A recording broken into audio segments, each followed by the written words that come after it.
His teammate Stroll goes over the line. It's only 17th, 4 races in a row. He's out in Q1. And this was Lance Stroll at the end of Q1. He qualified 17th. His personal trainer there just coming over to have a chat. And then Lance appears to shove his personal trainer out of the way, clearly not happy with the way things have gone out on the track. Let's hear from him now, speaking to the media. Keep driving. Got the launch off the line, goes around the outside, it's in his teammate. Lewis Hamilton turns into George Russell, and the Mercedes collide.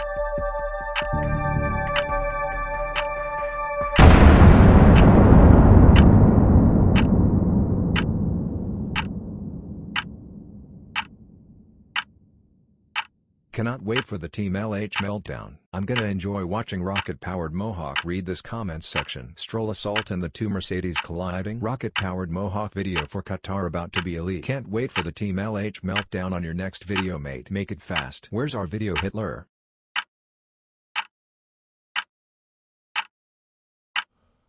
I'm going to try and make it through this video without raising my voice, calling him a spastic, or resorting to over-the-top antics, okay? We're going to stay calm. And to do that, I have my squishy ball. Where's my squishy ball? Look at this. It's a little chicken, and it makes a noise. So anytime I feel like flying off the handle, instead, I'm going to and stay calm. Last weekend at the Qatar Grand Prix, Lance Stroll had a mental breakdown. He was knocked out in Q1 for the 4th race in a row, and this time he was 1.2 seconds away from Fernando, which is disgusting. Disgusting! And even more disgusting is when he got back to the garage, he throws the steering wheel out of the car in anger, and then has a physical altercation with his personal trainer. And when everybody saw this footage, he got absolutely slated on social media by almost everybody. Almost everybody. Because some people actually tried to defend him. I'm by no means a Stroll fan, obvious lie, but the trainer, or whoever it is, was clearly asking for it. He kindly walked past and brushed him off, and the other guy kept after him. What did he expect to happen? Lance just gets out, the PT is all in his face, follows him in his personal space. Ooh, personal space! The PT is too close for comfort and should be able to read the garage, let the guy cool down, then talk to him. The rest of you are pitchfork waving haters. The double standards is crazy. Max Verstappen pushes Ocon, heat of the moment, it's adrenaline, you should see football. Lance Stroll does the same thing, despicable, unacceptable. They're talking about when Verstappen pushed Ocon in Brazil, as if it's remotely the same thing. When Lance Stroll pushes someone, it's bad manners and absolutely intolerable. But when Max Verstappen does it, it's passion and... Let me explain the difference, No. Let me explain the difference. At the 2018 Brazilian Grand Prix, Max Verstappen overtakes Lewis Hamilton for the lead of the race. He pulled a 3-second gap and was on course for the win. Until Esteban Ocon, who is French and was down in 14th place at the time, decided to try and unlap himself. He goes around the outside of turn 1, Verstappen slams the door shut and they crash into each other. Now, we could argue about whose fault this was. Technically, Esteban is allowed to unlap himself, but then do you pull a choice move on the leader when you're down in 14th? And yeah, Verstappen did slam the door, but he was ahead at the apex. It doesn't matter. The point is, Max Verstappen shoved Esteban Ocon for being at least partially responsible in a crash that cost him a race win. But when Lance Stroll got knocked out in Q1, there was nobody else to blame other than himself. And the fella that he shoved was his personal trainer, who was trying to get him to go to the weighbridge so he didn't get a penalty from the FIA. In other words, he was doing his job by being in his personal space. The double standard is crazy. It's not even close to being the same thing. It's not even close to being the same thing. Where did that go? Doesn't matter. The second difference is punishment. After Brazil, MaxiPad got something called a public service penalty. Verstappen was handed a 2-day public service penalty by the FIA after shoving Esteban Ocon in Parc Fermé. I think that means he had to spend 2 days picking up litter on the hard shoulder of the M25, because punishment. Another example is Ayrton Senna. At the 1993 Japanese Grand Prix, Eddie Irvine, who is Irish, unlapped himself against Ayrton Senna Senna twice. First going into the final chicane and then again going down the back straight towards 130R. And after the race, Senna was fuming. He reportedly twatted Eddie Irvine and received a 2-race suspended ban from the FIA. So even if you are a world champion driver at the top of their game, if you behave like a pure dick, you get punished. But what if you're a spoilt Nepo baby who is completely incompetent and then also behaves like a pure dick? Nothing! And not only did he not get punished, but Aston Martin team principal Mike Arsecrack also tried defending him. He said, and I quote, "My crack believes Formula One drivers deserve a bit more respect when they show emotions after Lance Stroll shoved his trainer." Oh, so it's our fault because we need to show him a bit more respect. The fucking nerve he has is absolutely off. Let me explain something, you little bastard. Let me explain something. We need to show more respect because Mike Crack. You are lucky I am on a no-fly list because I am this close to a Travis Bickle moment. Show some more respect. You don't know the meaning of the word respect. R-E-S-P-S-P-T. Find out what it means to me. Shit. Oh, hell. I am calm. I feel like nobody listens to me. Even though every single oh, look at the vein in my forehead. I'm literally having an aneurysm right now. Everything's fucked, by the way. I flipped the table. I flipped the table and I apologise. But I just feel like nobody listens to me. Because every single video, I provide perfectly reasonable criticism. And not only does nobody listen to me, but Aston Martin blocked me on Twitter. They blocked me because they can't handle the truth. And the truth is, Aston Martin is a corrupt, spineless organisation who is harbouring a domestic terrorist. Okay, that is fucking useless. Fuck off. And now it's time for the news. It's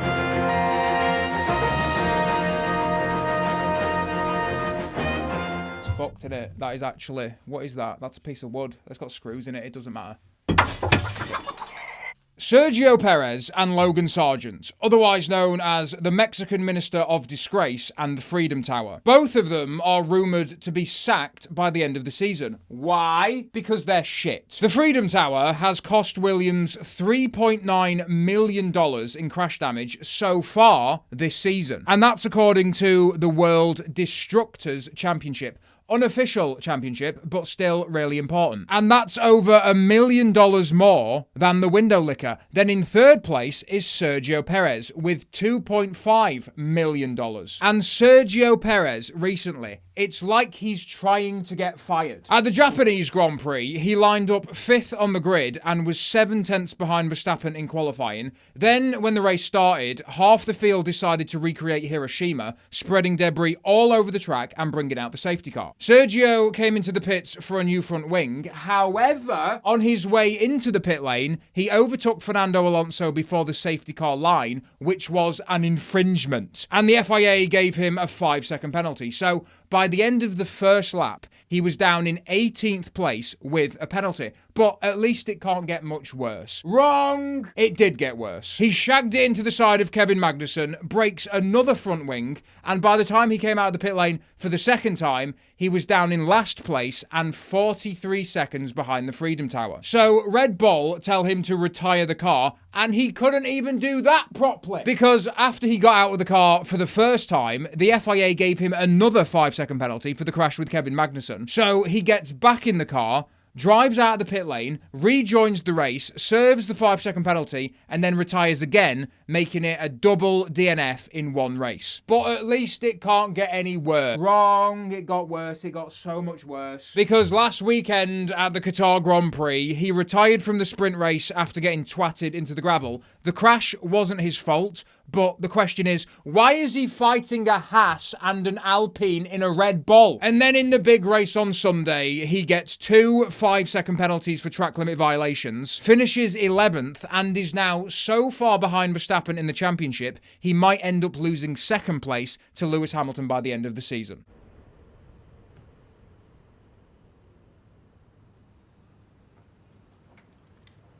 Wow, no. Right, you get him out of it. Go on, fuck off. Lewis Hamilton slapped with huge fine for dangerously breaking F1 rules. Okay, what is this? What is this, the Sun? Let me explain something. Lewis Hamilton crossed the track at the Qatar Grand Prix and the FIA gave him a fine of €50,000. That sounds like a lot of money, but Lewis Hamilton makes $35 million per year. That's about €33 million.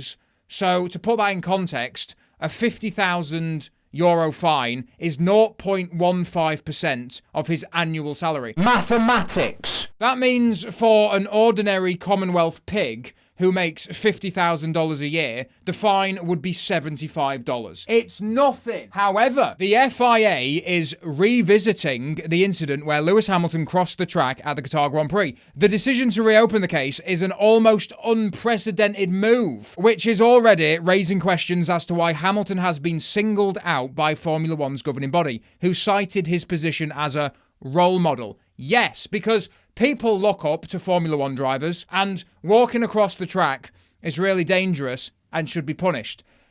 Verstappen did exactly the same thing 2 years ago in Monza and didn't get punished or a fine or anything. Now, I'm not saying that I agree with Team LH and the FIA is a white supremacist organisation, but the evidence is stacking up. And while we're on the subject of the Team LH lunatics, let's get to the latest nervous breakdown. Fucking little God! Oh, the humanity. I'm gonna have to stop for a minute. So, things have been getting a bit spicy in the regime over the past few races. At the Singapore Grand Prix, Mercedes had a genuine chance of a 1-2 finish, but then Osama couldn't get past Lando, held up Lewis, who probably did have the pace to win, and then hamassed it into the barriers on the final lap. Is it too soon to be using hamassed as a verb? Yeah, probably. At the next race in Japan, the two of them had a robust exchange. Osama bin Russell hamassed it down the inside going into the final chicane, takes the place off Lewis, but then Hamilton came back at him going down the straight, gives Russell a little nudge as he sweeps into the first corner. Then Hamilton goes wide coming out of turn 9. That puts Russell right up his twat as they head towards turn 13. They go side by side before Hamilton forces both of them off the track. Fun! And it was fun, and all fair and square, and nobody got twatted. But then, at the last race in Qatar, they lined up second and third on the grid behind Max Verstappen. Both of them made a blinding start and had a run on Verstappen, but as they barreled into the first corner, Hamilton misjudges the gap, hits Russell, and they both go spinning into oblivion. Russell managed to continue and ended up finishing fourth, but Hamilton never made it out of the gravel and retired. After the race, Hamilton tweeted this: "I've watched the replay and it was 100% my fault. And I take full responsibility, apologies to my team and to George." And that's the sort of grace and decorum you expect from a 7.5-time world champion. But guess what his fan base did? I want to kill George Russell. I'm absolutely fucking fuming. Kill yourself, George Russell, please. I hope Russell dies. Genuinely hate the bloody hell. Russell can go kill himself, Jesus Christ. Fire George Russell immediately. I freaking hate George Russell. Get lost, you selfish bastard. And it went on and on and on, and there was more. And some people tweeted multiple times because they really need help. And then one of them said this was Lewis's fault, and Silverstone 21 was Lewis's fault, and Monza 21 was Lewis's fault, and every racing incident in the history of Formula. They're being sarcastic, and they brought up the cops crash, and I knew they were going to bring up cops, because I know it looks the same, but it's not the same. But if it was the same, it would fit their agenda perfectly. Let me explain the difference. No. Let me explain the difference with a technical analysis. This is the cops crash. And this was the moment where Lewis Hamilton hit Max Verstappen. And as you can see on the outside, there is plenty of space. Okay, fair enough. But then critically, look at this. On the inside, more space. So Verstappen gave Hamilton enough room not to crash, but he still understeered into him, probably because he was 32 points behind in the championship at the time. And this is the Qatar crash. We've got Verstappen, Osama, and Hamilton. And once again, look at all this space. on the outside. Plenty of space. So much space we can roll around in the space. But then look at this. On the inside, no space. There is nowhere for Russell or Verstappen to go. That's why Hamilton accepted 100% of the responsibility. And you would have seen that if you weren't too busy threatening to kill Osama bin Russell. It's not even close to the same thing! Do you know what? Watching the Qatar Grand Prix, like, between watching Lance Stroll behave like a pure dick and get away with it and get protected by Aston Martin, and then the Team LH breakdown even after Lewis Hamilton admitted responsibility, I was on the verge of having an actual aneurysm. But the thing that sent me over the edge was the F1 TV director. For example, on lap 15 of the sprint race, Verstappen was right behind George Russell, and we knew he was about to overtake him, but we weren't looking at that, because instead we were watching some pointless track shot, and then they cut to a pointless replay of Charles Leclerc, and when they cut back to the live action, they were side by side going into the first corner. And then in the race on Sunday, we were watching a Williams in the pit lane before they cut straight to Lando Norris overtaking Charles Leclerc, but only after we missed the entire thing.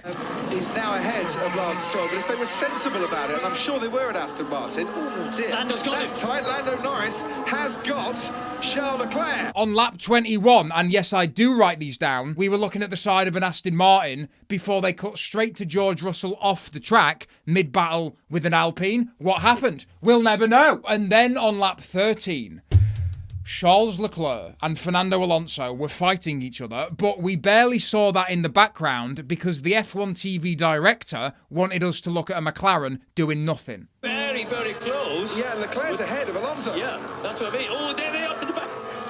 So we're watching Oscar Piastri here, but if we could just see, and it would be really nice to see, Alonso and Leclerc, he's got ahead of him.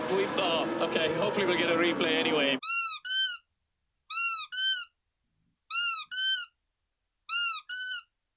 Hopefully we'll get a replay. Hopefully we'll get a replay. Hopefully we'll get... Show it to us live! Show it to us live, you fucking knowledge! Shit! Get out of me, damn screen. We're gonna stay calm.